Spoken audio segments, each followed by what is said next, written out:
In this properties हम लोग discuss करेंगे कि कॉस इन्वर्स एक्स को अपन लिख सकते हैं साइन इन्वर्स 1/x। उसके लिए कंडीशन क्या है कि x mod is greater than 1। ये जो डोमेन है वो कौन डिसाइड कर रहा है? दिस वन के, क्योंकि कॉस का भी डोमेन जो होता है एक्स मॉड ग्रेटर देन और इक्वल टू 1। इसका मतलब क्या हुआ कि एक्स की वैल्यू जो होगी -∞ से लेकर -1 यूनियन फिर 1 से लेकर इन्फिनिटी होनी चाहिए। तो इस केस में ये दोनों अगर कॉस इन्वर्स एक्स लिखा हुआ है तो उसको साइन इन्वर्स 1/x लिख सकते हो, राइट।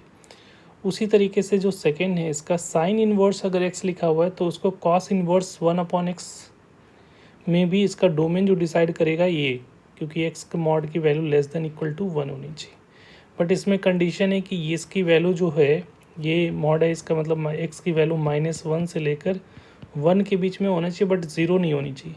0 क्यों नहीं होना चाहिए? क्योंकि 1/0 जो है वो नॉट डिफाइन होता है मैथमेटिकली, इसलिए इसमें से क्या किया गया है, 0 को हटा दिया गया है, राइट।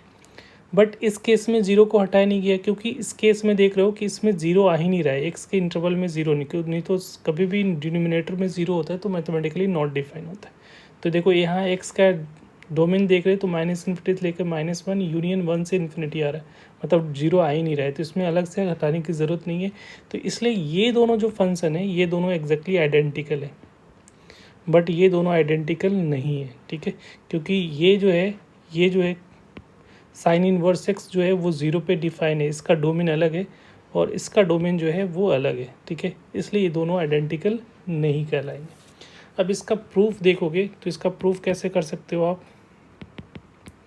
तो कॉसेक इन्वर्स है तो इसको हम लोग लेट कॉस, जब भी कोई इन्वर्स होता है तो एंगल को रिप्रेजेंट करता है, तो cos inverse x is equal to theta लिखा, ठीक है। तो ये थीटा का क्या वैल्यू कहाँ से कहाँ तक होगा? कॉसेक इन्वर्स थीटा का जो इसका रेंज होगा, कॉसेक इन्वर्स का रेंज क्या होता है? -π/2 से लेकर π/2 होता है। बट उसमें एक चीज़ और ध्यान में रखना है कि 0 नहीं होता है, तो 0 को हटा दिया गया। अब यहाँ पे देखो, अब इसको हम लोग क्या लिख सकते हैं? तो कॉसेक तो x इज इक्वल टू क्या लिख सकते हो? कॉसेक थीटा लिख सकते हैं, और इसको रेसिप्रोकल करोगे तो ये 1/sin थीटा हो जाएगा। तो यहाँ से हम लोग लिख सकते हो sine theta is equal to 1/x लिख सकते हो, राइट। अब दोनों साइड इन्वर्स ले लो, साइन इन्वर्स ले लेते हैं, तो sine inverse sine theta is equal to sine inverse 1/x, right, ये लिख सकते हैं। अब यहाँ पे देखो थीटा जो है वो क्या है? -π/2 से पाई और 0 नहीं है, तो इसका मतलब है इसके जो डोमेन होता है, प्रिंसिपल डोमेन, नेचुरल डोमेन, उसके अंदर में आ रहा है -π/2 से π/2, तो साइन इन्वर्स और साइन दोनों न्यूट्रलाइज हो जाएंगे, ठीक है, ये कह सकते हो कैंसिल आउट हो जाएगा। तो यहाँ से क्या दिखेगा? थीटा इज इक्वल टू क्या हो रहा है? साइन इन्वर्स 1/x हो जाएगा। और थीटा किसको माने हो? कॉस इन्वर्स एक्स को। तो यहाँ से लिख सकते हो कि cosec inverse 1/x is equal to क्या हो रहा है? साइन इन्वर्स 1/x हो गया। तो यहाँ से ये वाला पार्ट प्रूफ हो गया। सिमिलरली अगर हम लोग इस पार्ट को करना चाहते हो तो उसी तरीके से आप इसको कैरी फॉरवर्ड कर सकते हो। तो उसके लिए हम लोग क्या कर सकते हैं? यहाँ से देखो, let sine inverse x is equal to क्या ले लोगे? थीटा। तो sine theta is equal to 1/x, तो cosec theta is equal to क्या हो जाएगा? Sine theta is equal to x हो गया, तो cosec theta is equal to 1/x।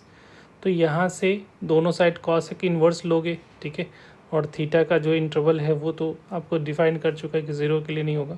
तो यहाँ से उसी तरीके से cosec inverse cosec theta is equal to cosec inverse 1/x हो जाएगा। तो ये न्यूट्रलाइज हो गया, तो theta is equal to cosec inverse 1/x हो गया।